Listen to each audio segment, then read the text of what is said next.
Welcome, everyone. Thank you for joining us for today's webinar on Business Analyst Professional Development. My name is Charmaine Mackay, and I'm a part of the team at the IIBA Melbourne branch as the events lead, and I'll be your facilitator this evening. I'm excited for today's presentation where our speaker, Lawrence Dong, discusses the practical approaches to making an effective professional development plan for business analysts. Before we get started, I'll go through some general housekeeping and answer some frequently asked questions, but first, an acknowledgement of country. IIBA Australia acknowledges the traditional owners of country throughout Australia and recognise their continuing connection to land, waters and culture. We pay our respects to elders past, present and emerging, and extend our respects to the Aboriginal and Torres Strait Islander people present with us today. Now, as this is a webinar, you will be able to submit questions for the presenter to answer. So please, if you do have any questions at all during the presentation, please type them into the Q&A box in your Zoom control panel. We'll attempt to answer all questions when asked, and we'll have some additional time for Q&A after the presentation as well. Now, just note that we will also give you the ability to speak to Lawrence directly. However, it's completely up to you if you wish to turn your mic on and to speak. If you do have any technical support problems for this webinar, please type a message in the question box and we'll attend to any technical problems if they do arise. Also, just to let everyone know that this webinar is recorded and it will be emailed to you, and a copy will be emailed to you in the coming days. I'd like to introduce tonight's speaker, Lawrence Dong. Lawrence is a result-focused business analysis leader and strategic IT professional with 15 years experience in the business analysis and project delivery, leadership, stakeholder engagement, process reengineering, and requirements management.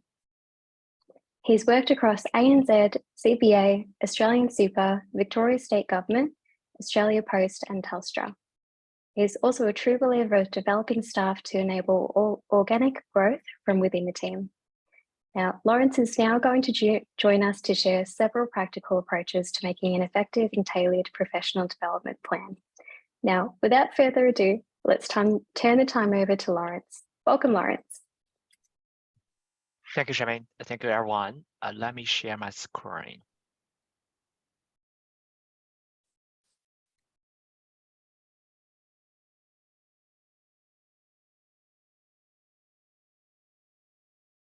Can everyone see my screen now?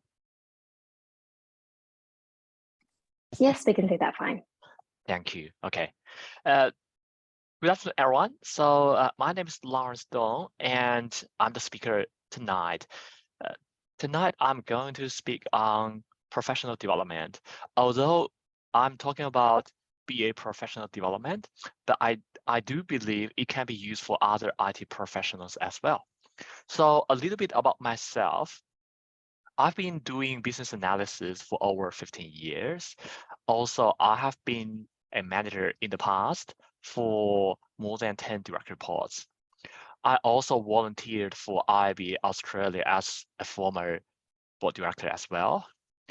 As part of my side interest as a volunteer, I've volunteered with IIBA, University of Melbourne, and Mantoshi to mentor mentees in different IT disciplines for more than 30 mentees ever since 2015. And also I've published 7 articles on BA Times, which is the industry journal for business analysis. I think all those things means that I'm really interested in business analysis, and I'm also interested in professional development. That's why I want to speak on this topic tonight. So what is professional development? Let's try to reach some consensus by asking ChatGPT. I'll just read this answer. It doesn't have to be the same version with your understanding, but this is the given version. Professional development is the ongoing process of acquiring new skills, knowledge, and expertise to improve job performance and enhance career opportunities. I think this is a good answer. I'm happy to take this as a version or the baseline for tonight. And with that in mind, I just want to run a three questions. So I will stop sharing for now, and our IIBA volunteers will be able to trigger the poll from Zoom? Please take your time to answer 3 quick questions.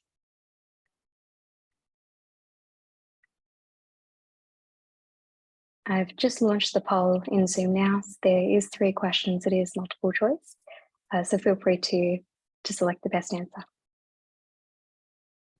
So while you guys are doing the hard work, I'm just reading the 3 questions for you. The first question is, how do you find hybrid working impacts your professional development? So the definition of hybrid working is like now we are all, at least for vast majority of us, working from home a few days, in office a few days. And then what's your observation on the current job market comparing to last year? And the last question is, are you more motivated this year to action on your professional development or not? So good.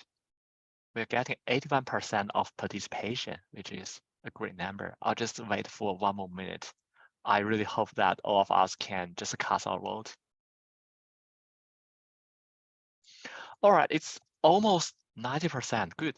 So far, for the first question, how do you find hybrid working impacts your professional development? 64% responded with it makes it easier. And the second question, what's your observation on the current job market? 49% of participants says it may this year more hiring than last year. 33% said less hiring than last year, and 18% said no change from last year. Third question, are you more motivated this year to action on your professional development? 98% said yes, more motivated. 2% said no. Okay, all right. So maybe in interest of time, I'll just click end poll and I'll continue my presentation. Lauren, we've just got a question that's come in from Wonderful. Shubham. Please. I'm a recent graduate. Can I ask a quick doubt? Shubham, I'll just give you your own mic now so you can ask your question. Hello. Hello. Hi, can you hear me? Yes, I can. Yeah. Hi, Lauren. How are you today? Hi, very well. Please go ahead. Yeah. So I'm just a recent graduate from University of Canberra, and I do understand what the seminar is about the professional development in business analyst for the business analyst. I was just wondering, can you take a small few minutes of yours to just tell about how a recent graduate can also do something to get into this sort of field during wherever possible, just to develop a bit of more understanding for my perspective. Okay, thanks for the question, Shubham. I think I will be able to answer in more details later on with the following slides. But just in short, I think we, of course, in the same profession, there will be different job grades or job levels. But for each of the level, I would make a bold assumption that most of us, if not all of us, want to advance our career to the next level. So with that in mind, for each of the level, there will be different things you can do. For example, if you are at entry level, then over time, you may want to move to the next level, which may be junior or middle level. And if you are at senior level, over time, you may want to advance to maybe leadership level or more advanced expert level. So for each of level, it's important to understand what's ahead, what's your goal. I will talk more in details in maybe a few minutes time, but this is a great question. Let's keep this in mind, hold your thought, and let me just answer that when we are at those slides. Okay, thank you so much. Thanks for that. Thank you. Is there any other question right now, or should I continue? Nothing that's in the Q&A at the moment, Lawrence. All right, I'll just keep going. Thank you. So this is today's agenda. I always want to talk about why first, why we want to do something, because that is the core reason, and how to make it happen, And there will be a few thoughts that I want to offer: how to set career goal, how to analyze your gaps, how to bridge the gaps, and the most important thing is your commitment. Let's look at those one by one. This is a very classic cartoon, a mouse and a jar. This is just the illustration of why I believe I need to escape my comfort zone, and you may want to consider the same thing. So why we need to invest in ourselves? I do believe professional development is a great way of investing in yourself, and it will pay off in the long run.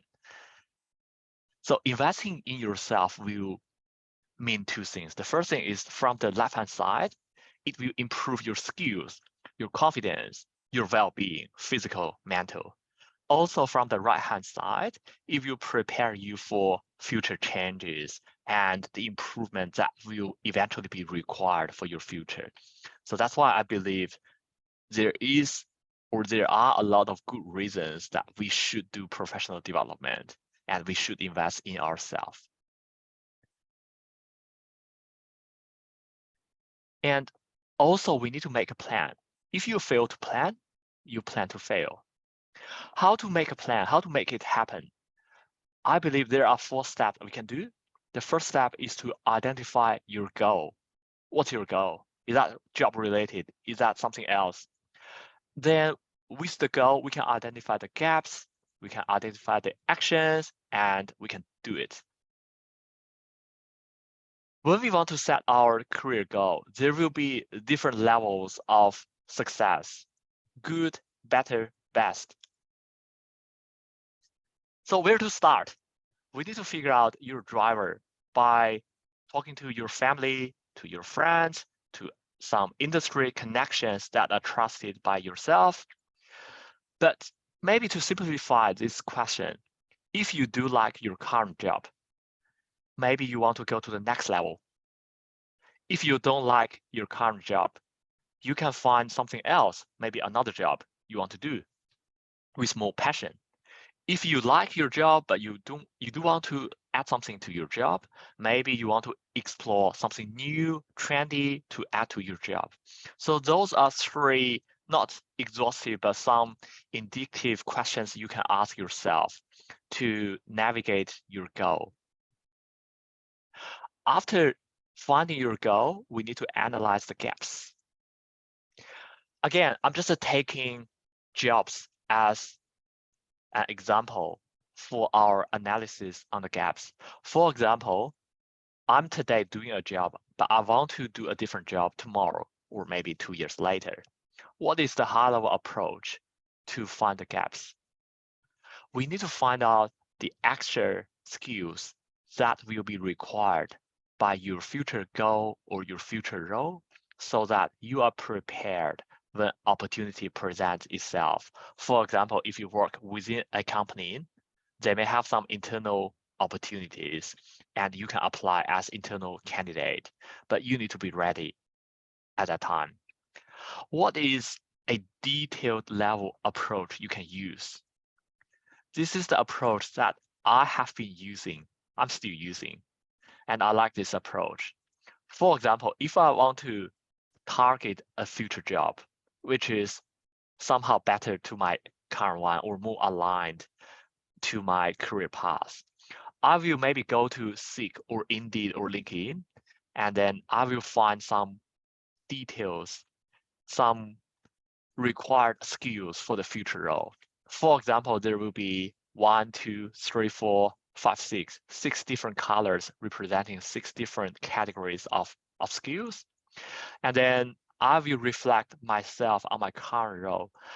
What skills I have already acquired? Maybe I have done 4 already. Then it's easy to understand there are 2 as the gaps. So how to bridge the gaps now that we assume we have known the gaps? There is a very famous learning framework which may be known under different names. For example, 70, 20, 10, the learning model, or the triple E's. So 70% of bridging gaps or learning actually comes from experience. So this may mean doing the work. So if we can do some new tasks at our current work, we can learn something new to bridge our gaps. Or maybe we can apply for a secondment at our current company. Or maybe we can do some professional volunteering, like our awesome professional volunteers are doing today for IIBA, or you may find other venues, other opportunities. So that will form the 70%, which is the vast majority. And 20% comes from exposure. So this exposure may be something that you are doing a shadowing. So you go to a contact centers and see how people are actually making calls to the customers, how they are answering the questions from the customers, so that you learn customer service skills. Maybe it's from coaching, mentoring, which means you may need to find someone who can do this with you and for you, or maybe by attending industry events like today. And the last but not least is education for 10%. So this 10% may be costly in two ways. First, from money perspective, it will cost you some money. And also from time commitment perspective, you need to allocate some time. For example, formal courses, certification, tertiary education, etc., etc.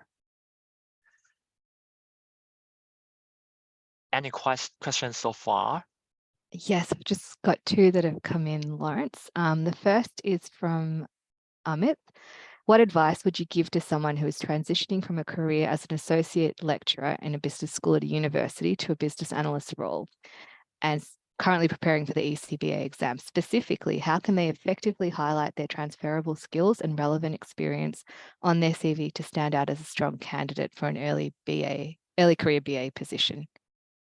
Thank you for the question. It's a great question. So I think the person who asked this question has partially answered the question for themselves already. So my view is that if you want to do a transition, if you want to apply a job which is slightly or largely different to your current job, you need to emphasize the similarities. For example, I have customer service skill, and the next step for me is to do a recruiter job. What I will do is to highlight that I have very good skills in handling customer service, in talking to customers. That's why I believe I will hit 50% of the requirement for to become a successful recruiter. So in this particular question, so if you are currently doing a lecturer job in a university, so there are two things that I can relate to this scenario. The first thing is that, so maybe you are doing some IT teaching, which may be related to business analysis. Second thing is that you know universities as a sector inside out. If you apply for jobs in university sector, you may have much higher opportunities and successful rate comparing to applying jobs in other sectors. So the second part, that was about IIBA. So IIBA, I think that will be one of the components that will be useful as the 10% as certifications. That will definitely add to your success story, because so for myself, I have done a few years as a hiring manager in Australia, namely in Melbourne. And when I look at resumes, this may be a little bit off topic, but when I look at resumes, I may receive up to 200 applications to one position. And I prefer to personally review all the resumes. Guess how much time I will allocate to each of the application, each of the resume? Less than 30 seconds. So that means I will look at three things. What's your relevant work experience? What's your relevant education? What's your relevant certification? So from that regard, definitely certification will help you. So that's my answer. We've got another question from Chris. Is SFIA a useful skills analysis tool? It's promoted by the ACS. That's another great question. So I need to confess, I'm not very familiar with that framework, but in general, my approach would be, you need to analyze what you want to do. You want to finish a certification or framework or a course. What is that related to? Is that related to process mapping, for example, requirements gathering, stakeholder management? You need to generalize this stuff and see how it is related to your end goal. I would assume, again, I may be completely wrong, but I would assume you want to fill a gap, and this gap in your mind is largely connected or related to what you want to do. Then my approach would be to analyze what are the alternatives. So for example, you want to do agile. You want to prove that you have agile experience by doing a course. What are the major courses available over the internet? What are the costs from money perspective? What are the costs from time perspective? Which one is mostly available to you? Then you will use maybe 4 quadrants to analyze, to prioritize those different things, and you will find the best available to yourself, which may be totally different to the best available to mine. So that's my answer. And we've got one more question, Lawrence, Please. from Ruvini. Apologize if I didn't say your name correctly. What advice would you give someone in a technical BA role to get to the product owner role? Does he have to become a senior business analyst first before trying to become a product owner?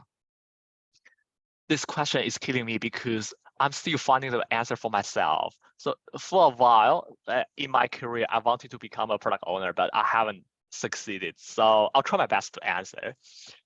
First of all, I think this question, the first component is tech BA. In my opinion, again, I may be completely wrong. I think there are different types of BAs and there are different names of BAs. There could be generalist BA, IT BA, tech BA, business BA. But in my mind, they are all very similar. So it doesn't have to be a tech BA moving from tech BA to product owner. It may be very similar to a generalist BA moving to a product owner. So again, the approach, the general approach is to analyze what are the similarity between BA as a general and the product owner as a general. And then what other things you can use to help yourself. For example, you are doing a BA role in one particular industry, say government sector, just for argument's sake, for 5 years, then you definitely have some good experience in this area. When you apply for a product owner role in government sector, you can emphasize you have the domain knowledge, you have the industry knowledge. And then the next step is to highlight the similarities between BA and product owner. There could be quite a few skills that can be reuseful. For example, prioritization, stakeholder management, requirements, all those things. So by doing those 2 perspectives, you will understand what are the reusable skills that you are already having, and then what will be the gaps, which I will talk in more details later on, how to analyze the gaps. All right. Thank you, Lawrence. Got one more question, Lawrence. Are you happy for me to ask you now? Yeah, the happier. Awesome. So this question comes from Ellie. How can we get mentors as inspiring business analysts? Are there any qualities or qualification mentors are looking for? Sorry, can you please clarify, or can you please ask the person who raised the question to clarify? Ellie, I've just given you permission to speak. So would you like to clarify your question? Thank you. Hi, can everybody hear me? Yep, I can. So I recently passed my IIBA qualifications, and I felt that there are a lot of things like that I want to learn more, and I'm in a different role. So I have experience as an associate consultant, but I was thinking when I apply to get mentors or mentorship program, I'm wondering like what other things or the qualities that mentors are looking for. So do you apply? Did you apply for those mentor program as mentee or mentor? As mentees. Okay. So I think we may have a better qualified person in this call to answer your question. Shalina, do you want to answer this question rather than me? Because Shalina is the IIBA volunteer for the mentoring program. Ali, happy to take this discussion offline as well. Are you talking about the IIBA mentoring program or a specific mentoring program? I was thinking the IIBA mentoring programs and like other mentor programs in general. Yep. Look, I think maybe it's best. I'm happy. I'll send you my email address. You can send me an email. I'm not sure that in this intake I actually saw an application come through from yourself, but I'll give you my email address and then we can sort of go through some of the questions specific to the mentoring program that way, if you like. That would be great, Shalina. Thank you. No worries. Thanks, Lawrence. Thank you. Any other questions? They are all great questions, and I really encourage questions because I do believe, so for my very topic, it should be interactive. We've just had one more come through, just as you said that, Lawrence. So the next question Please. is from Tasneem. What advice would you give someone who has overseas experience of 1 year and wants to get a job in Australia? I've moved to Australia a few months ago and have been trying to secure a job in Sydney. I've been applying to various entry-level positions and constantly receiving rejections. Well, I think I can answer this question because for myself, I came from overseas 10 years ago to Australia, and I know the initial time period was not easy, put it this way.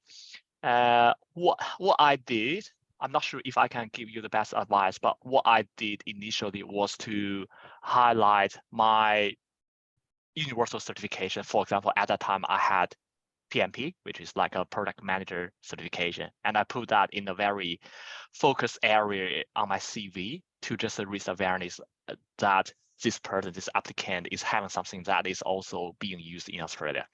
The other thing is that maybe you can consider doing some volunteering or anything that is of the local extent. So for example, so you do something, if you are based in Sydney, Melbourne, Brisbane, or wherever, you try to get involved into some activities that is actually happening in your city.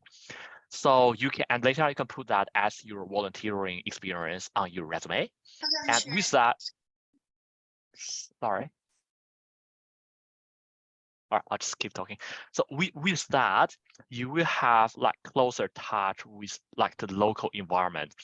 But may I say something about my opinion on the recruitment exercise in Australia?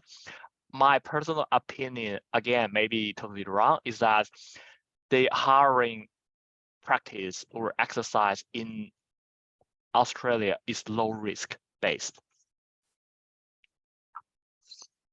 Excuse me. What that means is that the hiring managers, in my opinion, they try to hire someone who they know can do the job, who they know can reach, say, out of 100%, they can be safely 65%. You may be the applicant that is actually at 90%, but because they do not know you, they do not know that for sure. They better hire someone who is proved to be 65%.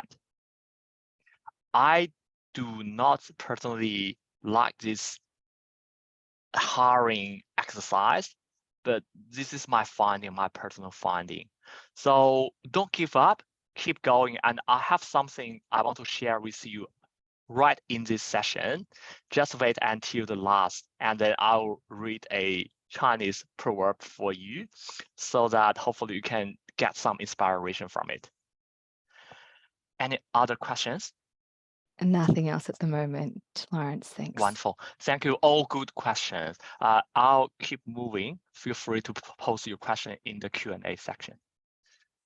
So now this is what I have created as the end-to-end diagram, how we want to do professional development without any help from an existing framework. Don't get me wrong, I think there are a lot of Australian companies that are doing very well in supporting their own employees for their professional development. But just in case there is no such framework handy to you, you can consider my framework. So from left-hand side to right, first thing is to do goal setting. What you want to do, who you want to become in the next time period. Say it's a job or it's something else. If it's a job, what is the next job you want to do? Next step is to do gap analysis. What are the gaps between your future state and current state? Once you got the gaps, you will do prioritization. What are the most important things, urgent things you want to do, you want to focus on? And here is the time you want to apply the 70, 20, and 10 framework, which is the EEE. From experience perspective, what can you do? You can try to do some project-based work at work, or you can maybe get some ad hoc task. You can just talk to your supervisor or manager or whoever that can give you additional tasks that will be interesting to yourself. You can try to apply secondment or internal movement. Do professional volunteering is also helpful.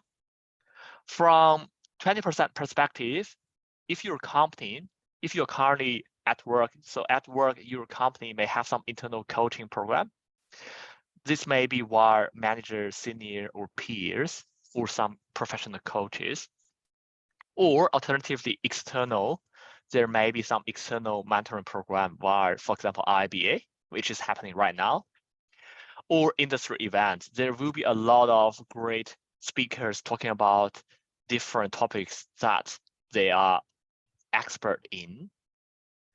10%, you may identify a course, a certification, and then you may do different things, self-learning. Again, you can utilize your company's e-learning asset, or there may be LinkedIn, Udemy, Coursera, different online platforms. There may be some company internal upskilling, upskill learning, or I use the term chapter, which I mean like the business analysis COE. There may be the team-based learning as well. There are also specialist learning courses available. For example, there will be very great IIBA study groups. I know they are great because I have done that before, both from facilitator and from participant perspective.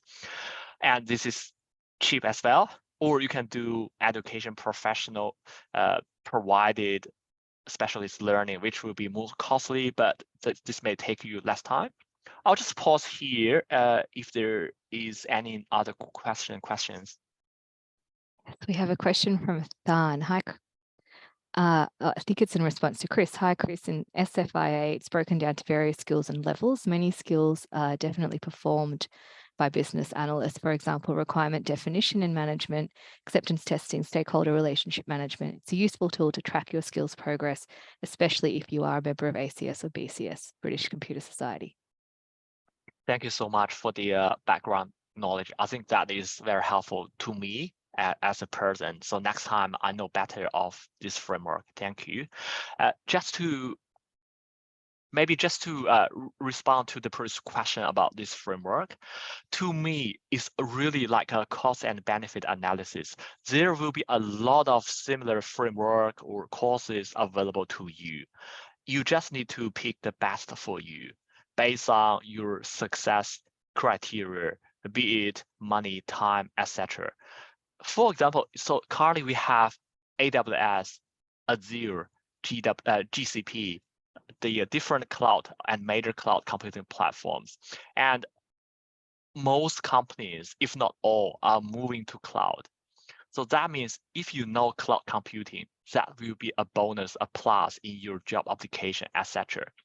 But it doesn't matter which cloud computing platform you are having knowledge of, be it GCP, AWS, or Azure. From 0 to 1, that's super important. So you just need to get one. So in this scenario, in the ACS, BCS scenario, so if they have a framework, you can have their framework. You can have IIBA framework or something similar, but just have one at least. If you have none, then this may cause issue to your job progression. But if you have one, then from 1 to 2 to many, then that will be just incremental. But the first one is very important. I hope I answered this question.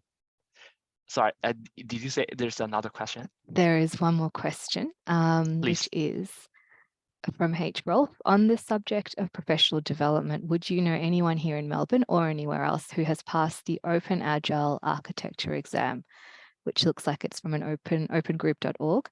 Is it worth the hype, money, time, or same padded out course like SAFE? Perhaps a class of TOGAF 9.0 is better.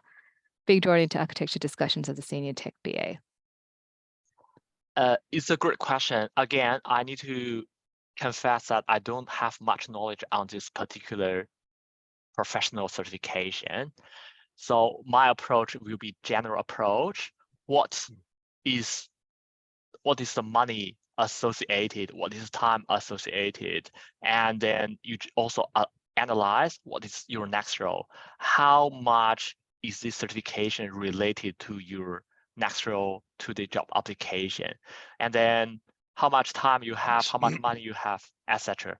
So do your own analysis and make a decision based on the best interest to yourself. Thank you. And we have another question from Ezra. I'm a business systems analyst and have an interest in technology strategy and architecture. Would you see that as a logical professional development? Sorry, can you come again? I think I'm having some breaking up just now. No worries. So the question was, I'm a business systems analyst and have an interest in technology strategy and architecture.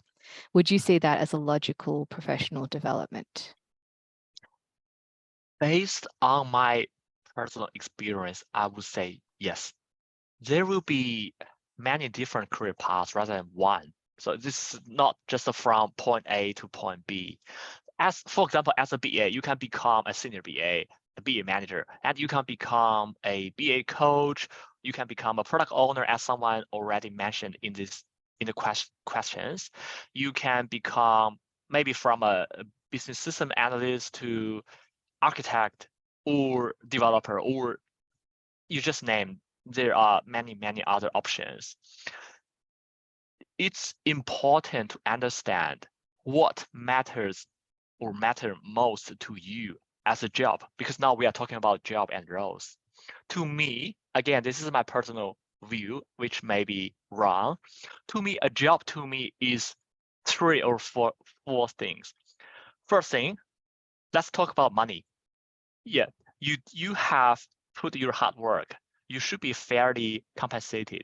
So money is one important factor to the definition of a job.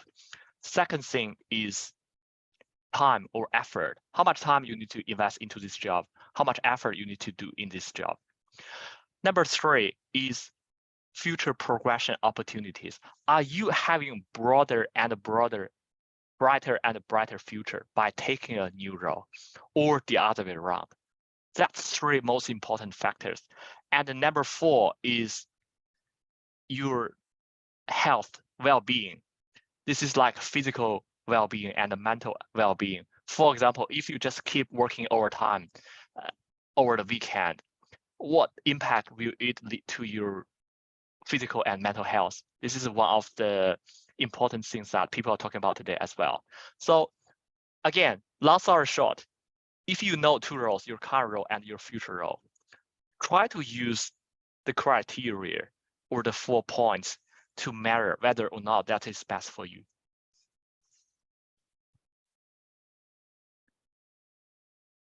Any other questions? There's another, I think this is more a comment going back Yeah. again to the SFIA framework. This comment is from Tim.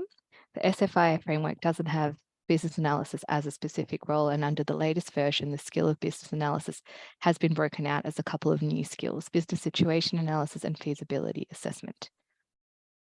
Thank you. I think I'm learning a lot by doing this presentation. Thank you, everyone, for giving me new knowledge. I'll personally read all the Q&As after this session, and I'll watch the recording as well. So thank you for all the wonderful comments. And if I can just, sorry, Lawrence, if I could just add, so if there are any other further sort of comments as opposed to questions, please feel free to use the chat function and continue that discussion if there are comments. But if you've got specific questions for Lawrence, then pop them into the Q&A. Thank you. Thank you. So I'll keep moving from presentation. Story time. Who doesn't like stories? I have provided 2 different stories. Hopefully those stories will be familiar to you, or you can just have a smile over those stories. The first one is that junior BA. I've been there, done that. I was being called that junior BA many years ago as well. So the situation is that there was a young BA working at an IT consulting firm for 2 years, and let's say he or she had consistent outperformance, which is great, wonderful, awesome. People, including her manager, sorry, I use her, but I mean that person, because in my second story, I use him. If you don't like this term, you can just replace in your mind by his. So people, including her manager, still saw her as that junior BA. So the task and action she took was that she wanted to progress.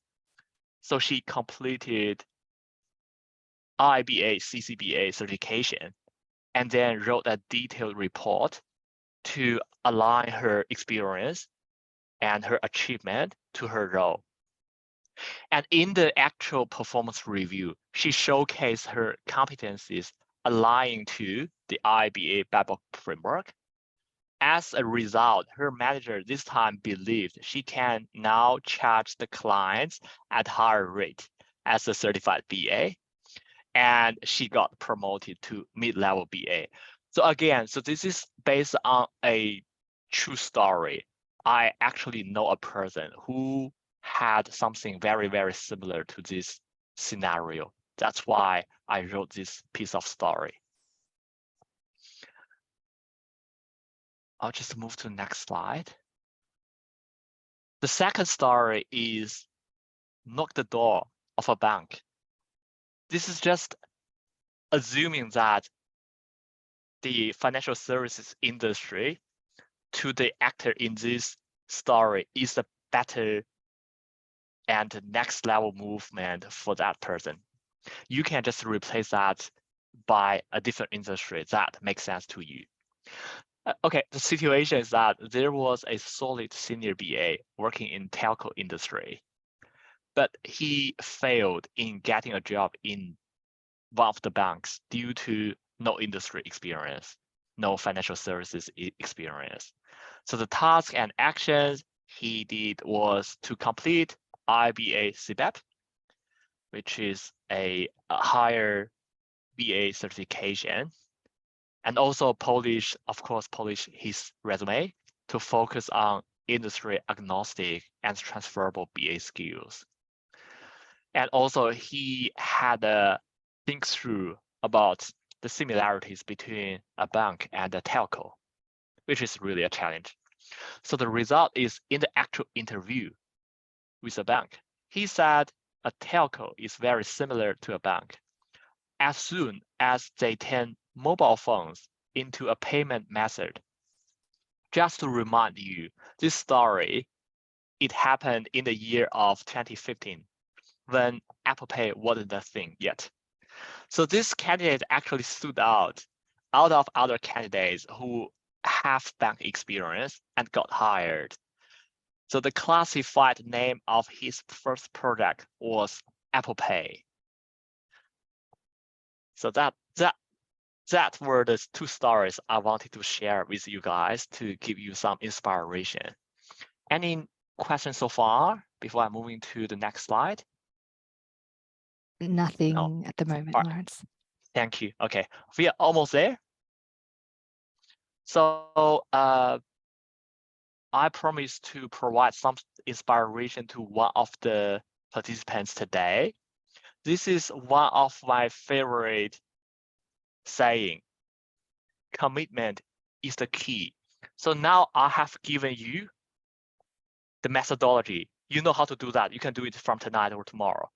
But the most important thing is commitment. So there was a Chinese proverb, 50% of people will drop out at 90% of progress. What that means is that imagine you are running a marathon. So you are just 90% complete. Just in the last 10%, somehow you believe it is super difficult.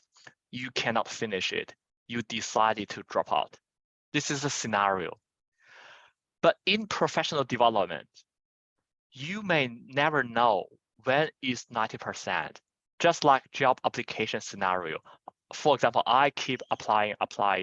I keep getting thank you letter, thank you, but you are not successful. I don't know when I am at my 90%, but chances are you are very close to 90%. Unfortunately, statistically, a lot of people say, argument's sake, 50%. They actually give up at this point, which is very such a shame because they could be successful by doing another 10% of the progress. I just want to share this with everyone. So this is a very practical professional development checklist I have created for you guys as a gift. I believe IIBA will distribute this as an attachment later on. So this is something that based on what I have done to myself. If you want to start with your professional development this year, which 98% of you guys told me so, I believe you didn't lie to me. So I believe you want to get started. Let's say you want to invest at least 3 weeks into your professional development. What should you do? This is the framework. This is the checklist I think you can have a look at. This is IIBA will provide an editable PDF framework to you later on so that you can just edit the checklist to your situation. Hopefully this will help you. This will give you additional motivation to get started with your own professional development. There are some references. Those are the 2 articles I have actually written myself, and I have actually taken quite a few contents from out of those 2 articles. If you are interested, you can just read them offline. Now, if we have any other questions, I'm happy to take further questions. Yes, we've got a question from Ezra. I work Please. closely with our ERP system, Technology One. Do you have any recommendations on how to approach my BA work to ensure I develop transferable skills rather than skills only relevant to a specific system? This is one of the questions that I faced myself in the past. I can share with you guys what I did, and then you need to make your own judgment. I think there will be time that on paper, if you just put everything onto your resume, that may not do the most value to your next job application. But you need to look at what you have actually done from different angles. For example, you have done in this question, you have done something about ERP, about Technology One, about SAP, whatsoever. Can you actually generalize what you have done by putting them into a more generalized language? For example, if you read the different knowledge areas in IIBA Babok framework, have you actually done some requirements gathering at all?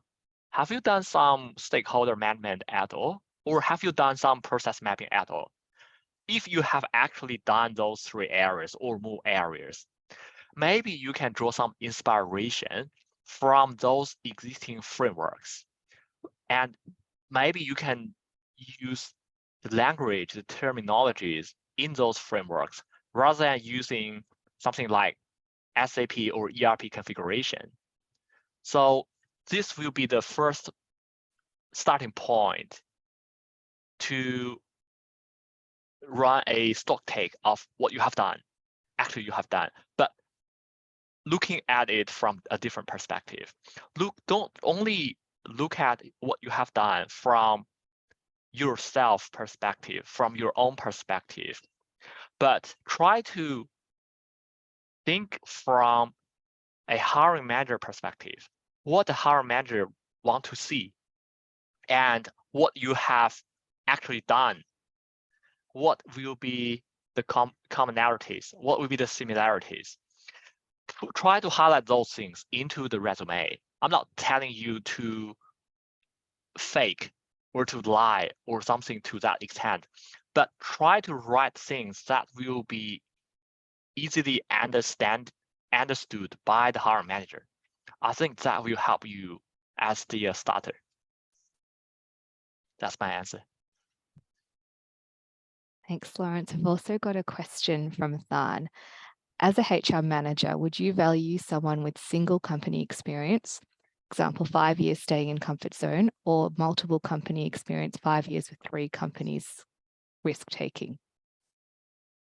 Thank you. If I understand the question correctly, it's not like from a HR manager, but from like a people manager perspective. With that assumption, there is no simple answer. There's no black and white answer. Again, this is my personal opinion. In Australia, there is no such thing as what the managers think about the candidate, but there is only many isolated cases of what this particular hiring manager thinks about candidates. And every hiring manager may have a very different view.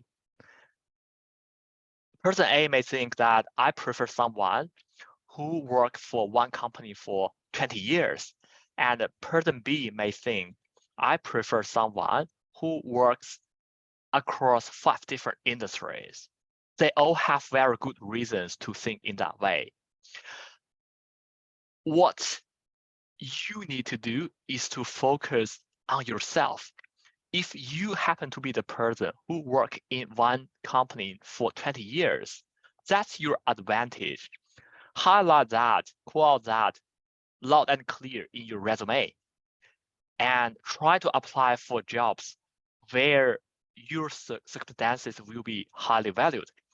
But if you are the person, you happen to be the person who has done 3 different or 5 different industries, highlight that as well, because you may be highly valued for example, for IT consulting firm or something similar, because they want your transferable skills. They want your industry experience across different industries. So always focus on yourself and see where your value can be, your potential can be unlocked. That's my answer.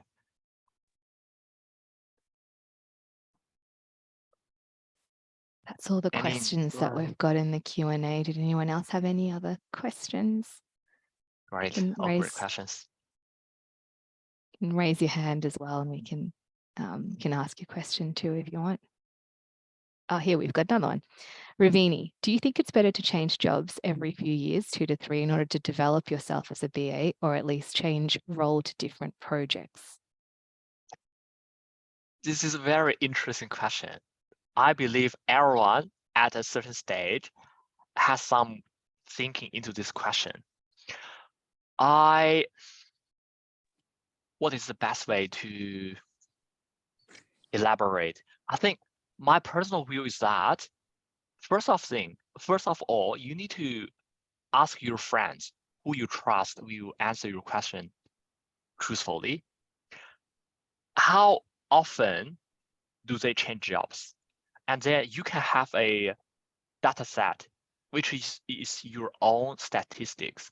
My own statistic, based on the people that I know of, is that in IT in Australia, based on the last 5 years of my experience, people around me tend to change jobs every 2 years, maybe 3 years. But also there have been a few of them who change job less than 2 years and more as well. So maybe if I'm not mistaken, maybe if that also represent like the greater statistics, maybe that is what is happening in Australia. Maybe a lot of people do change jobs, maybe on average every 2 years. If that is the case, I would expect the hiring managers to understand that there are a lot of people changing jobs every 2 years, and that will become the expectation that this is very normal. Have I answered that question correctly to the original extent? Sort of, Lawrence, more I would like to know, is it a must to sort of change every 2 to 3 years in order to develop, or by staying more than 3 years, does that mean you're sort of not developing yourself because you're in the same technology stacks and same domain and things like that? Okay, thanks for clarification. That's really helpful. So I think there are 2 additional factors to consider. The first thing is based on my own definition, which I talk about in this session. So there will be 3 or 4 factors which will define a good job. Are you getting a good job if you do not move after, say, several years? You need to do your own assessment of your own job. If you are not getting what you should be getting after certain years, you should consider what you can do. You can talk to your manager what they can do. Maybe they can do something internally. You can talk to maybe recruiters what they can do. Maybe there will be external opportunities available. But the other perspective is professional development should be a standalone topic. It's, to my opinion, in my opinion, to my knowledge, it's not something as an association of a job. You can do it with or without a job. You shouldn't limit yourself. I'm not suggesting you do, but you shouldn't limit yourself to the framework your current employer is using. They may have a great support and framework in professional development, which is great. Then you can take advantage of that. But if they don't, this shouldn't stop you from developing yourself professionally. You should really think about what is best for you. What are the available frameworks, resources available to you? What you can do on job or without the job environment. So changing job is one topic. Do that based on the merit of jobs, but don't do it only because of professional development. That's my answer. Thank you very much, Lawrence. Yes, that did clarify really well. Thanks. Good to know. Lawrence, I've got another question here from Please. Yana. I hope I've said your name correctly.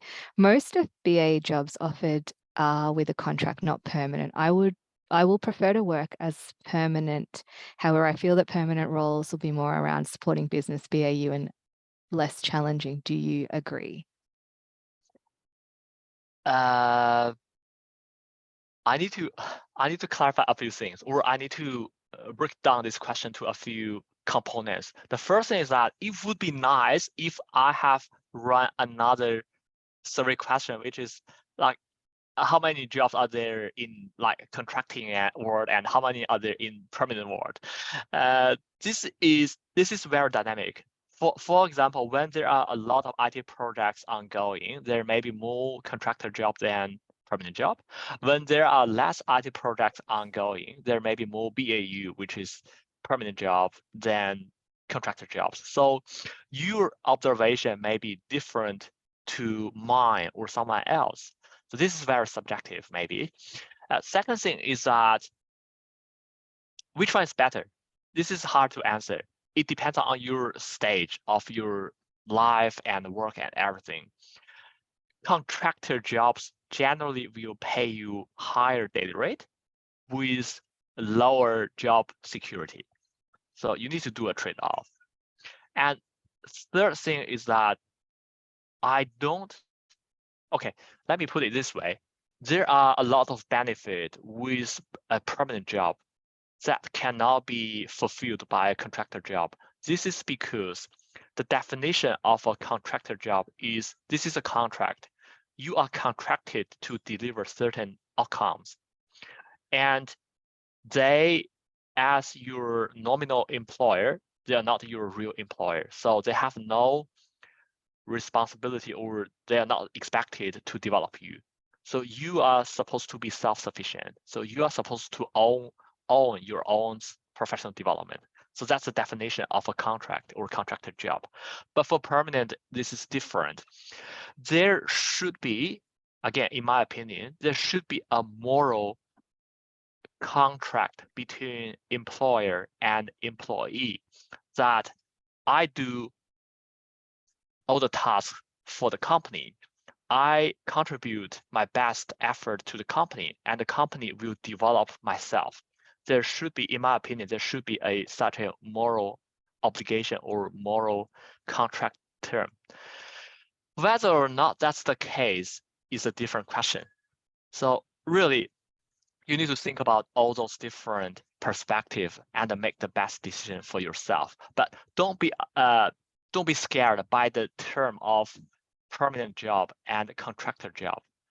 You need to assess all the different perspectives. That's my answer.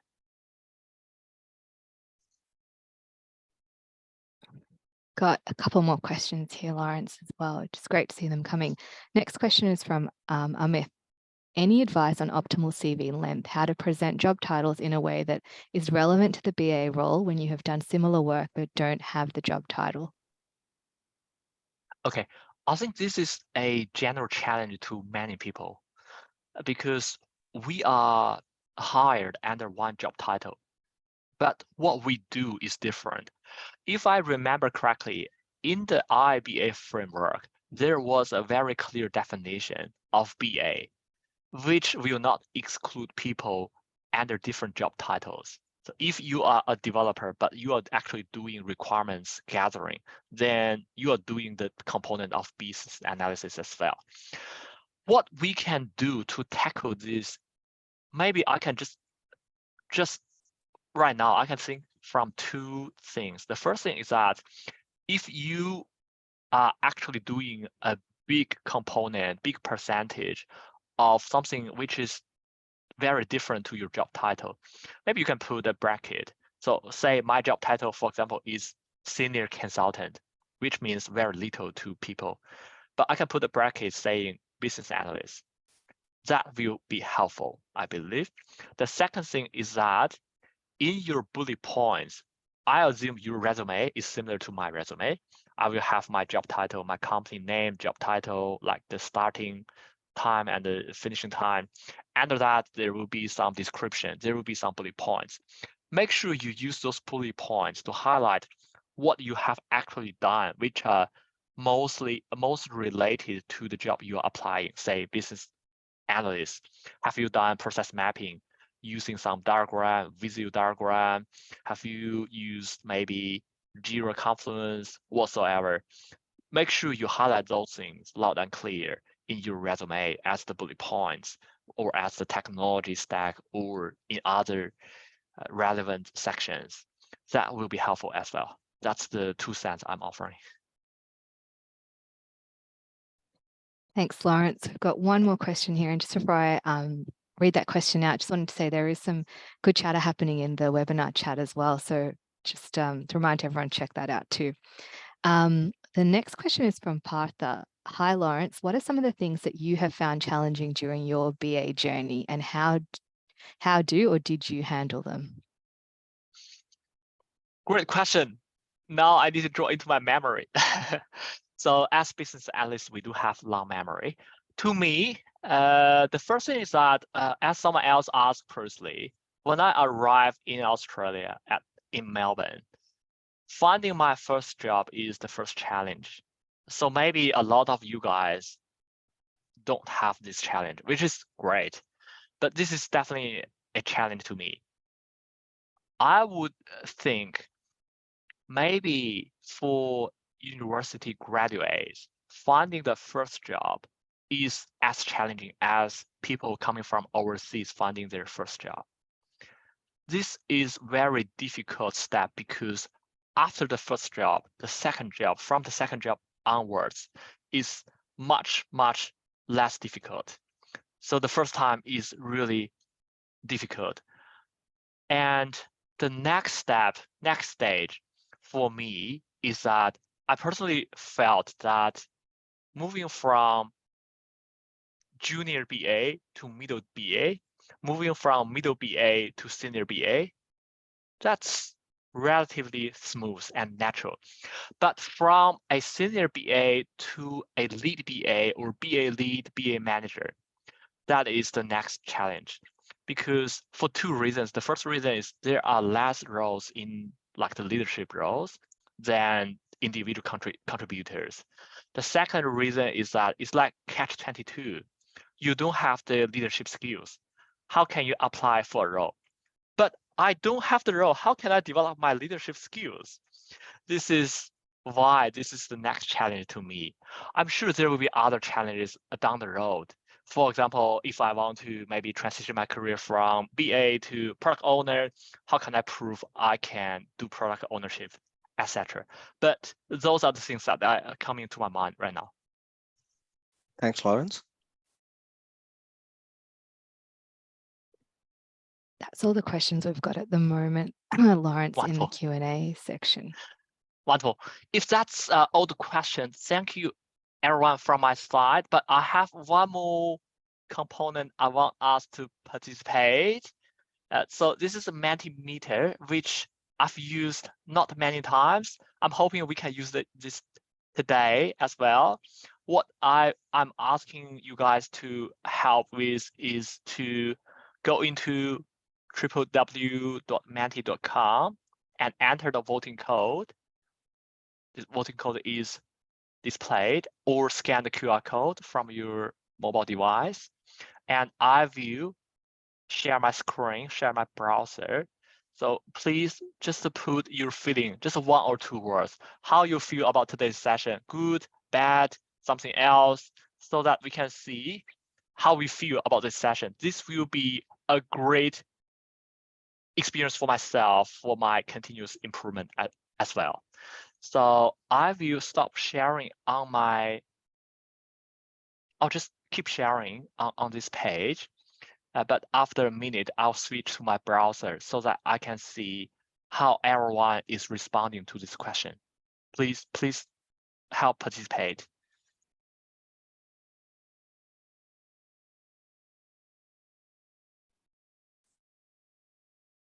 I might take the opportunity to jump in and just share a couple of slides now, if that's okay, Lawrence. Please. Yep. Well, first of all, thank you. And thanks to all the attendees for submitting all of the questions. We always get so much value from having such interactive sessions like this. And hopefully everybody does leave tonight's session with all of the questions asked, and you're all ready to move to the next step of your professional development plan. Also, thank you to Charlena, our IIBA mentor lead, for managing all the questions that have come through. She did a fantastic job there, so thank you so much, Charlena. I'll share my screen briefly before passing it back to you again. And also just a quick reminder to everybody to let you know that the slides, the checklist, and also the recording will be shared in the coming days.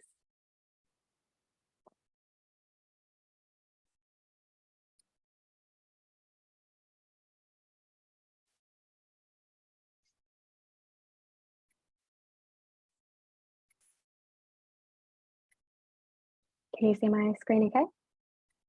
Yes, I can. Yep. Okay, I would like to let everybody know about our upcoming events, just shown here on the screen. So we do have an in-person networking event tomorrow for any VAs based in Perth, so that will be a really good opportunity for you. We also have 3 webinars scheduled in the next 2 weeks. Next week, we've got What Does Success Look Like? And also the rise of ChatGPT, chatbots and AI. That should be a really great one to join, given the current excitement and the concerns about ChatGPT, so don't miss out on that. And also for the following week, unlocking the power of low code, no code, which sounds like an interesting session, an interesting skill set that may set you apart from other analysts too. So that would be a good one to join. Now, the Festival of Business Analysis is scheduled for late October. SUPERBA Melbourne will be held on Thursday, the 19th of October. So make sure you put a placeholder in your calendar and book your tickets soon. We do have a number of BAs, experienced BAs, lined up with some great new topics as well. So we'll hopefully see you there. Now, speaker nominations. If there is a speaker that you have previously heard from who has a fantastic story or a case study showcasing success or failure that we can learn from, we're encouraging you to nominate them and nominate any speaker who could improve our human skills and also technical skills. So visit the website on the screen for more information and register your nomination there or in the upcoming weeks. As for study groups, the IIBA holds year-round study groups. Submit an expression of interest to be a facilitator or a student. I think generally they last about 8 to 13 weeks, depending on the topic. So register your interest and you'll be forwarded through information for the upcoming study groups there. Now, we are lucky to have the IIBA mentor lead with us tonight, which is Charlena. Charlena, would you like to join us to discuss the benefits of joining the mentoring program? Yeah, I'll just throw a little plug in here. So I'm the lead just for the Melbourne branch. So the IIBA does run a mentoring program, which kicks off at different times across the different states. So the Brisbane program is kicking off in May. So have a look on the website to register your interest. Just make sure you're picking the right link, as we sort of saw earlier. Someone had sort of said they'd applied, but I didn't get that through for the Melbourne program anyway. Just a little bit about the mentoring program. It's a really great way. You get partnered with a lead BA professional. So we're very lucky that Lawrence is part of the Melbourne program for the current program. And it's a great way to build on your professional skills and knowledge from someone who has sort of probably done some of the things that you've got in question. And we've got mentees that are just starting off, who are looking for a first job. We've got mentees that have been working a couple of years and want to learn how to move the next step. And we've got mentees that have been working for 15 to 20 years who want to learn a little bit more. So you get paired up with someone who will be suitable in helping you, help build your professional development plan and really sort of guide you a little bit about the goals. But it's really important before you start the program that you have some of those goals and you have sort of done a bit of reflection about yourself, about what you want to achieve out of the program as well. That's all I'll say at the moment. Thanks, Charmaine. But yeah, if you do have any questions, I have my email address in there as well. Check out the website, and there's different programs across the country kicking off at different time points. We're currently already in the Melbourne program, but we'll be having a second intake later on this year as well. Thanks, Charmaine. I did say a hand was raised. Looks like it's already gone down. That's okay. Thanks so much, Charlena, for outlining the details for the mentoring program. I myself was interested in this program as well, and I think I'll be joining the next intake. So that's really exciting. Now, call for volunteers. So take your professional development to next steps further by volunteering with the IIBA. We've got a number of streams that are volunteer run, and that goes from study groups, mentor programs, and of course events. We are currently recruiting volunteers to join our events team. You can be a part of creating events and learn directly from the greatest minds in the BA community as well. And you can also add volunteering for the International Institute of Business Analysis to your resume to stand out from the rest. You can utilize your skills, make positive impact, and also grow as a professional and personally as well. So let's work together to make a difference in our community. Visit the link on the screen to register your interest, or feel free to reach out either to myself or Charlena directly on LinkedIn for volunteering opportunities. Now, Lawrence, I'll pass it back to you. Oh, actually, the IIBA is on social media, so follow us on all of the platforms. There is regular updates on all the platforms, mainly LinkedIn, so feel free to follow them there as well. And I'll pass it back to you, Lauren. Thank you. It's just a quick second. I've got the result out. Just want to share my screen. So I'm very grateful for the very positive feedback, and I'll also watch the recording to do my continuous improvement as well. So I just want to say thank you everyone for participating in today's session. Maybe pass over back to you, Charmaine. Thanks, Lawrence. Thanks so much for an interesting session. And I do also want to let everybody know that you are eligible for 1 CDU for your attendance for tonight's webinar. So please keep your thank you for attending this webinar email in your records as proof that you've attended. And I hope that you all enjoyed the session. We appreciate you all being here tonight. Thank you. Thanks, guys. Thank you. Bye.